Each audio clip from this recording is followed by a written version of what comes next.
Hey guys, Thomas the Jr. here, aka Mustache Tom, here to review a little movie I found lying around called Flight 666. So, this movie starts off with pretty bad camera movement and some stuff being moved around. An obvious killer in the works, as we've seen bodies displayed, and then we cut to a plane.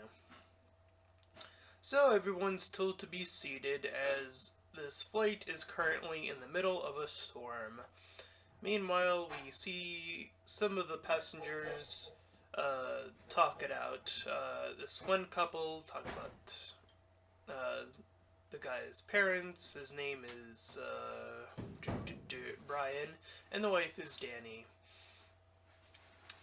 So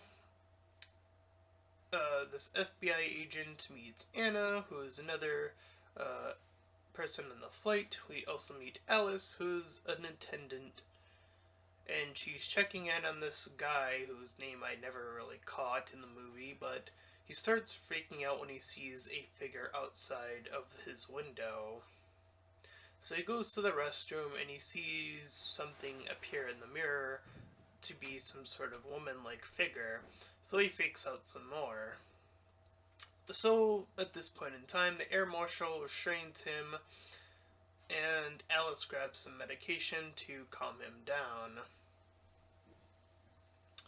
So, the other attendant, Liam, calls into the front of the plane about the guy freaking out,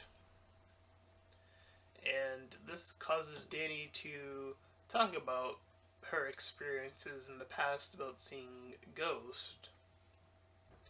So we cut to this woman who asked to have some food. She got some salad, but she vomits out.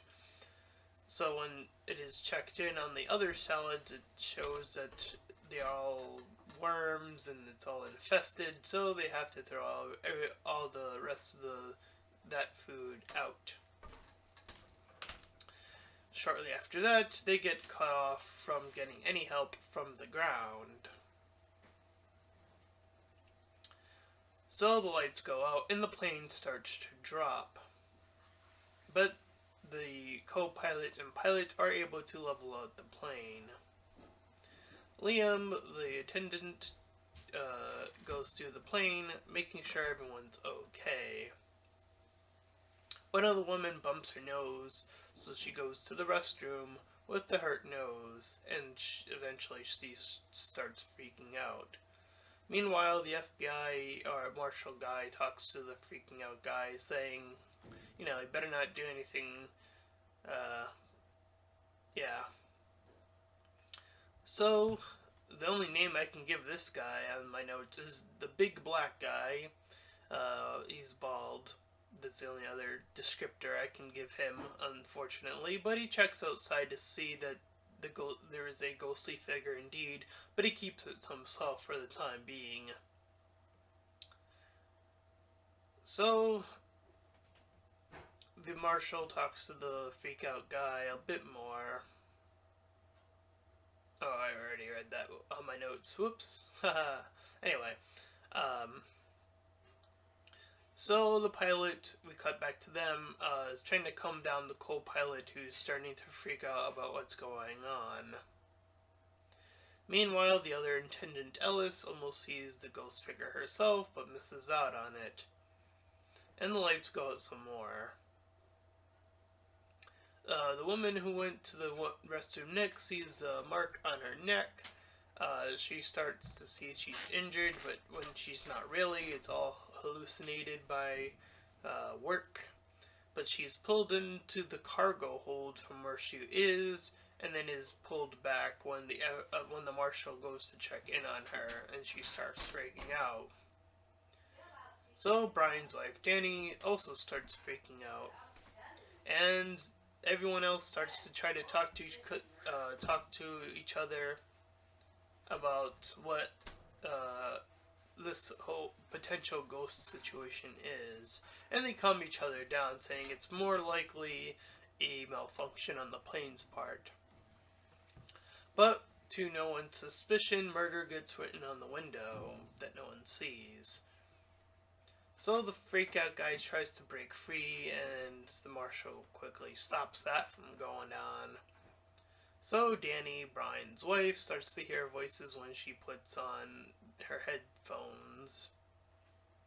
And while after that goes on, Alice goes to the front, and the captain starts seeing things now. And now it's the co-pilot's turn to try to calm him down. So, Danny, Brian's wife, goes up and starts to move in slow-mo. She goes to the restroom, where she goes to look at the mirror and indeed sees the figure in the mirror, and gets dragged down as well to that cargo area for a brief moment. So, the big black guy is trying to, he's freaking out a bit now, and he's trying to get the situation under control, but the marshal says that he's had enough of that, and tensions are rising between the big black guy and Brian. So the freak out hair guy, his hairs start to go on end, and a dead figure walks through the plane, and now everyone on the plane can see it. And the marshal tries to pull out his gun, but before he can, the figure disappears. Then the co-pilot gets taken over and tries to take out the pilot. So obviously the plane falls over some more. So the marshal grabs the co-pilot before that can go down. And when they reunite, everyone within the vicinity tries to recall everything that has been going on. So they check on the co-pilot, and he seems to be okay now. And Danny and this blonde woman, the one that went to the restroom prior, they both talk about the situation when they both ended up in the cargo hold, so they figure that that's the place where they should check out. And the freak out guy actually also agrees with them, and they also let him go at some point. And more people want to check out as well. So the cargo team, the one that goes to check this out, is the marshal, some other guy who's married, Danny, and Brian. So the five of them go down to the cargo area, and they hear the baby and they see the woman. So they see this piece of luggage that has a bunch of murder weapons and a bunch of pictures. So they bring this to the front when they see whose bag it is. They bring it to the front to the pilot, and they accuse him of being the murderer. So after a few attempts at that, the pilot forces the plane down. Then the ghost starts to take over individuals, from the freak out guy to another one person and then another, trying to get back to where it was prior. But it manages to indeed take over Danny, who's now in the front, to take out the pilot, or at least attempt to. So the co-pilot takes over the plane, while the pilot is tied up by the marshal. So, he tries to level up the plane, the co-pilot, that being.